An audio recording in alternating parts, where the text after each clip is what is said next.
Hello and welcome back friends. स्वागत है आप सबका हमारे यूट्यूब चैनल टेक लवर पे। और आज हम एक बार फिर से आपके सामने प्रस्तुत हैं अपने एक नए वीडियो के साथ, जिसमें कि जो हमारी क्रिप्टोग्राफी की सीरीज़ चल रही थी उसमें ही आगे आज हम प्रोसीड करेंगे। तो एक बार हम थोड़ा सा जस्ट रिवीजन रीकैप करेंगे कि जो हमने पिछले वीडियो में देखा था, तो एक बार उनको देखेंगे एंड देन हम अपने वीडियोज़ को आगे बढ़ाएंगे। ठीक है, तो चलिए दोस्तों शुरू करते हैं। जो हमारा पिछले वीडियो में मैंने आपसे डिस्कस किया था वो कंप्यूटर सिक्योरिटी कॉन्सेप्ट्स थे, जिसमें हमने कंप्यूटर की सिक्योरिटी के बारे में पढ़ा था कि वहाँ पे हमको कौन कौन सी चीज़ें प्रिजर्व करके रखनी पड़ती है, जैसे आपका इंटीग्रिटी, अवेलेबिलिटी एंड कॉन्फिडेंशियलिटी हो गया। और इसके बारे में हमने देखा था कि यहाँ पे हमको एक्चुअली क्या करना पड़ता है। ठीक है, अब हम थोड़ा सा आगे देखते हैं। जो हमने देखा था सिक्योरिटी अटैक्स के बारे में भी हमने उस दिन देखा था कि पैसिव अटैक्स क्या होते हैं और आपका एक्टिव अटैक्स क्या होते हैं। ठीक है, इसके बाद हमने यहाँ पे आपको समझाया भी था कि passive attacks are very difficult to detect होते हैं, और एक्टिव अटैक्स जो होते हैं वो जो आपका रिसोर्सेज को अफेक्ट कर देते हैं, जो भी आपका सिस्टम है उसको भी। ठीक है, नेक्स्ट हमारा हमने देखिए यहाँ तक कवर कर लिया था, active attacks are quite difficult, यहाँ तक हमने कर लिया था। अब हमारा जो नेक्स्ट पार्ट आने वाला है फ्रेंड्स, वो हमारा क्रिप्टो एनालिसिस के ऊपर है। हम यहाँ पर थोड़ा सा फोकस करेंगे क्रिप्टो एनालिसिस के ऊपर। ठीक है, तो क्रिप्टो एनालिसिस देखिए क्या है। ये आपका 3 ब्रॉड कैटेगरीज में आपका डिवाइडेड है, जो कि आपका सबसे पहला आता है क्लासिकल क्रिप्टो एनालिसिस, उसके बाद आता है इम्प्लीमेंटेशन अटैक्स, और आपका एक आते हैं सोशल इंजीनियरिंग। तो देखिए मैं थोड़ा सा आपके बारे में बता दूँ। क्लासिकल क्रिप्टो एनालिसिस है वो फर्दर डिवाइडेड है मैथमेटिकल एनालिसिस में और आपके ब्रूट फोर्स अटैक्स में। ठीक है, तो क्लासिकल क्रिप्टो एनालिसिस जो होती है उसमें आपके एक तो आती है मैथमेटिकल एनालिसिस। मैथमेटिकल एनालिसिस में क्या होता है, क्योंकि देखिए आप देख रहे होंगे क्रिप्टोग्राफी में यहाँ पे जो सीक्रेट राइटिंग की जाती है वहाँ पे मैथमेटिकल एल्गोरिदम्स ही लगे होते हैं, और कई तरह के जो अगर हम पढ़ेंगे मैथमेटिक्स ऑफ क्रिप्टोग्राफी तो वहाँ पे हम देखेंगे कि काफ़ी सारे कुछ ऐसे इक्वेशंस और ऐसे एल्गोरिदम्स हैं जो हम लगाते हैं, जिसकी वजह से आपके जैसे की जनरेशन हो रहा है, हैश एल्गोरिदम है, वहाँ पे हम जैसे प्राइम फैक्टराइजेशन है, इन सारी चीज़ों का मैथ्स का यूज़ करते हैं। और मैं बेसिकली आपको बता दूँ मॉड्यूलर अरिथमेटिक का काफ़ी ज़्यादा यूज़ होता है जब हम इसके बारे में देखेंगे, मतलब मैथमेटिक्स ऑफ क्रिप्टोग्राफी के बारे में। तो वहीं से आपका ये निकल कर आता है कि मैथमेटिकल एनालिसिस। ठीक है, अब जैसे मैं आपसे एन्क्रिप्शन की बात करूँ तो देखिए ये कोई ताला, ये कोई वैसा ताला नहीं है, हालांकि एक एक तरह का लॉक ही है, बट क्योंकि ये डिजिटल लॉक है तो यहाँ पे कोई ज़रूरी नहीं कि आपने जिस की से उसको लॉक किया वो उसी लॉक से ही खुले, क्योंकि यहाँ पर मैथमेटिकल प्रॉपर्टीज़ होने के कारण हमारे पास कुछ ऐसे डिराइव्ड चीज़ें होती हैं जिससे हम डिराइव करके उसी की को दोबारा ही बना सकते हैं। ठीक है, तो इस तरह की एनालिसिस आती है आपकी मैथमेटिकल एनालिसिस के अंदर। नेक्स्ट आपका होता है देखिए brute force attack. Brute force attack में क्या होता है आप जानते होंगे। ब्रूट फोर्स अटैक में क्या होता है, जैसे आपके मान लीजिए कोई भी पॉसिबल की है, कितने भी बिट्स की हो सकती है। ठीक है, इसमें ब्रूट फोर्स अटैक किया जा सकता है। क्यों? जैसे कि आपने मान लीजिए आपका 10 वर्ड्स का 10 अल्फ़ाबेट्स का आपका की है। ठीक है, तो आप ब्रूट फोर्स करके मतलब उसमें जितने भी पॉसिबल कॉम्बिनेशंस हैं वो सारे आप बना लेंगे। कुछ ऐसे टूल्स अवेलेबल होते हैं ऑनलाइन भी और ऑफलाइन भी, आप काली लिनक्स वगैरह में परफॉर्म कर सकते हैं। तो वहाँ से वर्ड लिस्ट वगैरह जनरेट करके हर एक पॉसिबल कॉम्बिनेशन को बार बार ट्राई करके देखा जा सकता है कि ये की लग रही है या नहीं लग रही। तो ये कहलाती है आपकी brute force attacks. Implementation attack क्या होता है? इम्प्लीमेंटेशन अटैक वो होता है अगर जैसे मान लीजिए आप लोगों ने या फिर आपका जो क्रिप्टो सिस्टम है या फिर जो क्रिप्टो एल्गोरिदम है, अगर वो सही से इम्प्लीमेंट नहीं किया गया कंप्यूटर सिस्टम में या किसी भी हार्डवेयर में, तो वहाँ से वो वल्नरेबल हो जाएगा किसी भी तरह के अटैक के लिए। ठीक है, सोशल इंजीनियरिंग में क्या है, मान लीजिए सोशल इंजीनियरिंग में आपसे किसी ने फिरौती कर, जैसे रैंसमवेयर होता है। ठीक है, और या फिर आपको किसी चीज़ का लालच देकर आपसे की मांग ली या फिर रिकवर करवा ली, कुछ भी ओटीपी पूछ लिया, तो ये सारे आते हैं सोशल इंजीनियरिंग के दायरे में। क्लियर? नेक्स्ट हमारा पार्ट देखिए, मेजर पॉइंट यहाँ पे हमको ये देखना है कि अटैकर जो होता है, अगर हम अटैकर के पॉइंट ऑफ व्यू से देखें तो वो क्या करता है, always looks for the weakest link in your crypto systems. मतलब क्या करेगा वो, उसको करना है आपके सिस्टम को ब्रेक, तो आपके सिस्टम के सबसे वीक पॉइंट पर नज़र डालेगा कि आपका सबसे जो वीक पॉइंट है जहाँ पे वो एक्सप्लॉइट कर सकता है, वो पॉइंट आपका कौन सा है। तो उस तरह से हमको that means we have to choose strong algorithms and we have to make sure that social engineering and implementation attacks are not practical. ठीक है, तो हमको क्या करना पड़ेगा, उसके लिए हमको स्ट्रॉन्ग एल्गोरिदम्स चुनने पड़ेंगे। ठीक है, जिससे हमको मदद मिल पाए कि and we have to sure that social engineering and implementation attacks are not practical.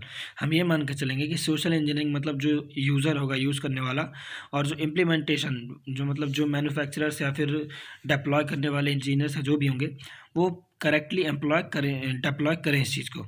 Clear. Next हमारा आता है solid crypto system should adhere to Kirchhoff's principle. और किरचॉफ्स प्रिंसिपल देखिए क्या कहता है, ये एग्जाम पॉइंट ऑफ व्यू से हालांकि देखिए इंपॉर्टेंट है, बट कई बार हो सकता है देखिए जो क्रिप्टोग्राफी फील्ड में अपना कैरियर बनाना चाहते हैं, मतलब जो क्रिप्टोग्राफर बनना चाहते हैं, या फिर देखिए जो अपना कैरियर ब्लॉकचेन्स और साइबर सिक्योरिटी जैसी फील्ड में, या फिर पेनिट्रेशन टेस्टिंग हो गया, एथिकल हैकिंग हो गया, वहाँ पे अगर बनाना चाहते हैं तो क्रिप्टोग्राफी उनके लिए बहुत ज़्यादा इंपॉर्टेंट है, और ये आपका इंटरव्यू पॉइंट ऑफ व्यू से भी इम्पॉर्टेंट है। ठीक है, तो a crypto system should be secure even if the attacker knows all details about the system with the exception of the secret key. Crypto system वो सिक्योर होगा जब हम मानेंगे कि आपका जो क्रिप्टो सिस्टम है, अटैकर को क्रिप्टो सिस्टम के बारे में पूरा नॉलेज है, ठीक है, लेकिन की का नॉलेज नहीं है, तो वो सिस्टम आपका सिक्योर कहलाएगा। ठीक है, in particular the system should be secure when the attacker knows the encryption and decryption algorithm. तो आप किरचॉफ प्रिंसिपल से क्या समझे कि कोई भी क्रिप्टो सिस्टम, उसका अगर पूरा नॉलेज भी है अटैकर को, मतलब जो उसका एनक्रिप्शन एल्गोरिदम है और डिक्रिप्शन एल्गोरिदम है, दोनों चीज़ का भी नॉलेज है, लेकिन अगर उसको सिर्फ की के बारे में कुछ नहीं पता, तो भी आपका जो क्रिप्टो सिस्टम है वो सिक्योर माना जाएगा, क्योंकि की को भी अंदाज़ा लगा पाना या फिर उसको ब्रूट फोर्स करना या फिर उसका मैथमेटिकल एनालिसिस करना काफ़ी डिफिकल्ट होता है। खासकर अभी जब हम साइफर्स के बारे में पढ़ेंगे, पर्टिकुलर साइफर्स के बारे में, तब मैं आपको उनकी डिफ़िकल्टीज़ दिखाऊंगा कि डिफ़िकल्टीज़ का परसेंटेज कितना होता है कि की को कैप्चर कर पाएंगे या नहीं बना पाएंगे। ठीक है, तो आप एक किरचॉफ प्रिंसिपल याद रखिएगा कि क्या होता है। अगर अटैकर को आपके क्रिप्टो सिस्टम के बारे में नॉलेज है, जैसे कि आपका एनक्रिप्शन हो गया और डिक्रिप्शन एल्गोरिदम हो गया, इन दोनों के बारे में भी नॉलेज है, तो भी अगर और वो आपकी की के बारे में नहीं जानता, तो उसके लिए ब्रेक करना काफ़ी मुश्किल होगा, और यही रिक्वायरमेंट है आपके स्ट्रॉन्ग क्रिप्टो सिस्टम की। क्लियर। नेक्स्ट आता है फ्रेंड्स हमारे पास attack surfaces and attack trees. तो देखिए attack surfaces and attack trees क्या कहलाते हैं। देखिए ये पेनिट्रेशन टेस्टिंग और आपका जो ब्लैक हैट हैकर्स होते हैं ना, उनके लिए काफ़ी ज़्यादा इम्पॉर्टेंट है। वो ही अटैक सरफेस को और अटैक ट्रीज़ का इस्तेमाल करते हैं, जैसे कि कहीं पर कोई अटैक परफॉर्म करना है, उनके लिए ये काफ़ी इम्पॉर्टेंट होता है। तो अटैक सरफेस मैं आपको बता दूं, एक ऐसा मतलब थ्योरेटिकल एनालिसिस होती है जहाँ पे कोई भी सिस्टम है आपका, हम उसको कितनी तरह से एक्सप्लॉइट कर सकते हैं। ठीक है, वो उन सारों को मैपिंग करना और उसको थ्योरेटिकली प्रेजेंट करना ही अटैक सरफेस होता है। तो आइए हम एक बार देख लेते हैं।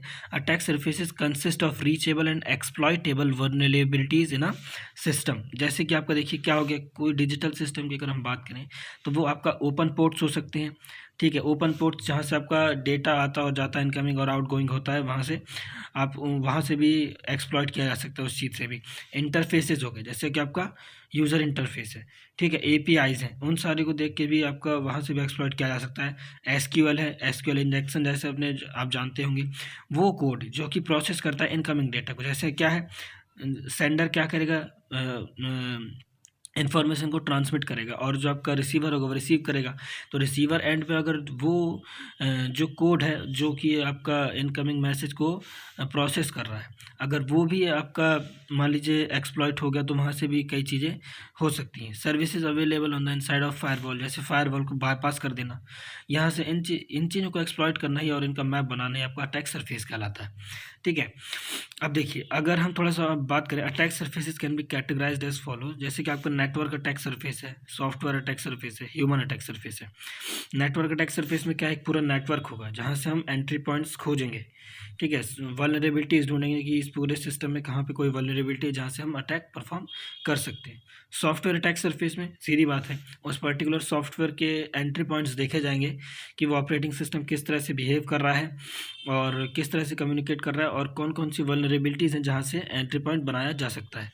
Human attack surface, human attack surface तो आप समझ गए होंगे, यहाँ पे आ जाती है आपकी सोशल इंजीनियरिंग।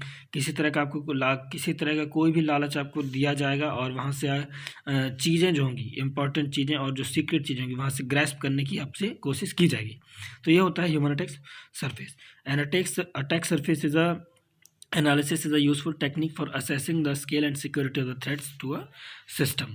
तो अटैक सरफेस देखिए डिज़ाइनर्स लोग भी आपका मैप करते हैं, बनाते हैं, वहाँ से मतलब किसी भी तरह का कोई सिक्योरिटी थ्रेट या फिर आपका स्केलेबिलिटी को देखने के लिए ये पेनिट्रेशन टेस्टर्स भी बनाते हैं, ठीक है। तो नेक्स्ट आता है फ्रेंड्स हमारा अटैक ट्रीज। अटैक ट्रीज क्या होता है? Is a branching hierarchical data structure that represents a set of potential techniques for exploiting security vulnerabilities, ठीक है।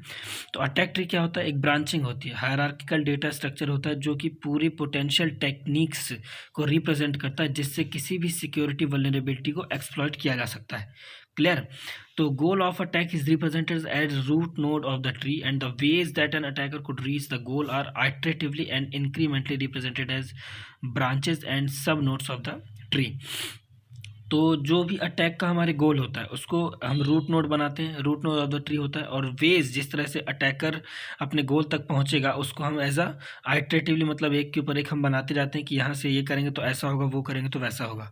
आप इमेजिन कर रहे होंगे ना जो मैं कह रहा हूँ, ठीक है। The final notes on the paths outwards from the root that is the leaf node represent different ways to initiate the attack, ठीक है। जो बाहर की तरफ निकलने वाले नोट्स होंगे, ठीक है, वो आपको क्या बताएंगे कि किन किन तरह से उस पर्टिकुलर अटैक को इनिशिएट किया जा सकता है, ठीक है। Each node other than a leaf is other and node और एन आपका और नोड, ठीक है। तो यहाँ पे देखिए और नोड और एंड नोड ये थोड़ा आपका डिजिटल इलेक्ट्रॉनिक्स में चला गया है कि जो आपके एंड नोड और नोड बनते हैं। तो एंड नोड में क्या होता है, देखिए एंड नोड में क्या होता है, अगर मान लीजिए दो रास्ते हैं और वहाँ पे एंड नोड उनके बीच में लगा हुआ है तो इसका मतलब ये है कि आपको ये भी करना पड़ेगा और वो भी करना पड़ेगा, दोनों के जरिए ही आप यहाँ से वहाँ जा सकते हैं। और वाले जो नोड्स होते हैं, अगर दो किसी ब्रांचेस के बाद आपके दो और नोड लगा हुआ है तो वहाँ पे क्या होता है, एक कंडीशन मस्ट होती है, मतलब एक कंडीशन आपकी फुलफिल होनी ही पड़ेगी, देन आप आगे प्रोसीड कर पाएंगे। Goal represented by an and node and sub goals represented by the or all of the nodes sub nodes must be achieved, ठीक है। देखिए वही चीज़ जो मैंने अभी आपको बोली कि जिस तरह का जो आपका एंड नोड होगा उसमें जितने भी सब गोल्स रिप्रेजेंटेड होंगे उन सबको अचीव करना ज़रूरी होगा, जबकि जहाँ वैसे ही जो आपका और नोड होगा at least one of the sub goals must be achieved. Clear? देखिए इसको हम थोड़ा सा वैसे भी समझ सकते हैं, जैसे मान लीजिए आपको ए पॉइंट से बी पॉइंट में जाना है, अगर हम देख लेते हैं इधर पे, ये देखिए हम यहाँ पर थोड़ा सा समझ लेते हैं कि क्या है एक्चुअली, है ना। देखिए जैसे आपका यहाँ पे ए है और बी पॉइंट है और सी पॉइंट है, तो आपको अगर मैं कहूँ कि आपको ए से बी जाना है तो कोई ज़रूरी नहीं कि आप ए से बी जाने के लिए आप ये वाला रास्ता चुने, कोई दिक्कत नहीं है, आप ये रास्ता चुने तो भी पहुँच जाएंगे और आपका ये भी रास्ता चुने तो भी पहुँच जाएंगे। लेकिन ये जो बी से सी है, बी से सी जाने के लिए आप देखिए सिर्फ आपके पास एक रास्ता ही है, ठीक है। तो अगर मैं देखिए ए टू सी जाने की बात करूँ तो कोई क्या करेगा, ए टू बी इस रास्ते से जाएगा और फिर वो यहाँ से यहाँ जाएगा, तो ठीक है। और आपका इधर से देखें तो कोई इस रास्ते से होते हुए यहाँ तक पहुँचेगा और कोई इस रास्ते से पहुँचेगा। लेकिन एक चीज़ देखिए, ए से सी पहुँचने के लिए पहले उसको बी में जाना पड़ेगा। तो ये है आपकी एंड कंडीशन और ये थी आपकी और कंडीशन, ठीक है। तो एंड कंडीशन में क्या है, आपको दोनों चीज़ें पास करनी पड़ेंगी। आप ए से सी डायरेक्ट नहीं जा पाएंगे, क्यों?